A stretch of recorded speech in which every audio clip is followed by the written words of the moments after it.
এই বাটিজা, আজকাল বাজারও আমি তরমুজ কিনতে যাইয়া অসুট হয়ে গেলাম গারে। তা কি হয়েছে বলেন উনি। আরে বেটা, তরমুজ কেনার জন্য এক দোকানে গেলাম।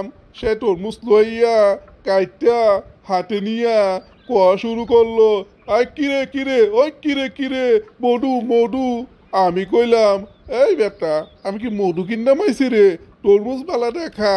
তখন আমারে বললো, আপনি কি এই দেশও থাকেন না বলদা চোদা। ঠিকই তো আছে, হ্যাঁ তো ঠিকই কইছে, দেশে থাকেন না কিছু জানেন না। আরে বেটা, কাহিনীটা পুরা শূন্য ল। আমি ভাবলাম হ্যাঁ গা পাগল হয়ে গেছে গা, হ্যাঁ মধু মধু লাগাই দিছে। অন্য একটা দোকানে গেলাম, যাইয়া কইলাম, ভাই তরমুজ দেখান।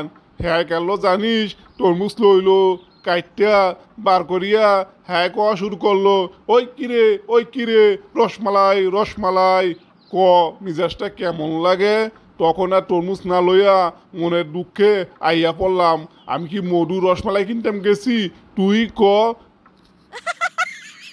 চাচা চাচা, আপনার একটু পিটানের দরকার। আপনারা বলত বলত না হইলে এই যুগে কি এটিও বুঝে না।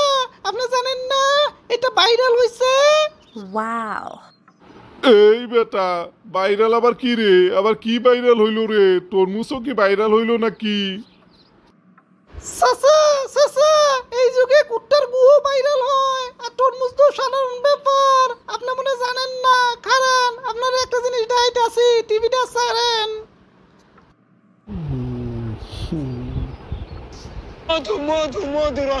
এভাবে হাক ডাক দিয়ে ক্রেতাদের তরমুজ কিনতে উদ্বুদ্ধ করছেন এই ব্যবসায়ী।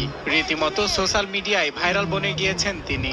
এরা মধু পদ্মার ইলিশ, এরা পদ্মার ইলিশ মাছ, এরা পদ্মার ইলিশ মাছ, ইলিশ মাছ। বিভিন্ন রকমের আচরণ ভঙ্গি করে আকৃষ্ট করছেন ক্রেতাদের। তারই ডাকে সাড়া দিয়ে দূর থেকে দেখে ছুটে আসছেন ক্রেতারা।